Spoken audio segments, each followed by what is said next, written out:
നമ്മുടെ ഗിരീഷ് മാഷ്. അതിനു വേണ്ടിയിട്ടാണോ പെട്രോളും കത്തിച്ച് എന്നെ കാണാൻ വന്നത്? എന്റെ MLA ഗിരീഷിന്റെ കാര്യത്തിൽ മാഡം ആവശ്യപ്പെടാതെ തന്നെ വേണ്ട ഞാൻ ചെയ്തിട്ടുണ്ട്. MLA അപ്രൂവൽ കൊടുത്ത പ്ലാന്റ് അവൻ അടച്ചു പൂട്ടണമെന്നു. അതപ്പോ അവൻ MLA കൂടി എതിർക്കുകയും അപമാനിക്കുകയും കൂടി ചെയ്യല്ലേ അല്ലേ? അവനെ അകത്താക്കിയിട്ടുണ്ട്. MLA ധൈര്യമായിട്ടിരിക്കേ. FIR ഇട്ട് അവനെ റിമാൻഡ് ചെയ്യും. സബ് ജയിലിൽ കൊണ്ടുപോകുമ്പോ ഇടിച്ചു പരത്താനായിട്ട് അവിടെ ആളെ ഏർപ്പാട് ചെയ്തിട്ടുണ്ട്. MLA സമാധാനമായിട്ടിരിക്കേ. സാറിനെ കളിയാക്കിയാണോ സംസാരിക്കുന്നൊന്നും അറിയില്ല. അയ്യോ, കളിയാക്കുന്നോന്നു MLA എന്താ ഈ പറയുന്നേ? സർ, ഗിരീഷേട്ടനെ വിട്ടയക്കണമെന്ന് അപേക്ഷിക്കാനാണ് ഞാൻ വന്നത്.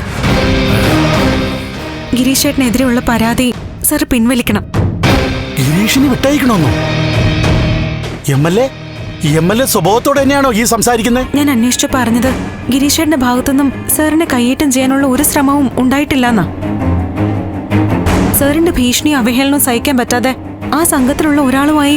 മതി മതി മതി മതി, നിർത്ത് നിർത്ത് നിർത്ത്. ബന്ധുക്കാരനെ രക്ഷിക്കാൻ വേണ്ടിയേ വേറെ കഥയൊന്നും ഉണ്ടാക്കണ്ട. ഈ കേസ് ഞാൻ വലുതാക്കാൻ പോവാ. സത്യത്തിൽ അങ്ങനെ ഒരു തല്ലിന് വേണ്ടിയാ ഞാൻ കാത്തിരുന്നത്. ആ തല്ലുണ്ടല്ലോ, ഗിരീഷിനെ അടിക്കാനുള്ള വടിയ.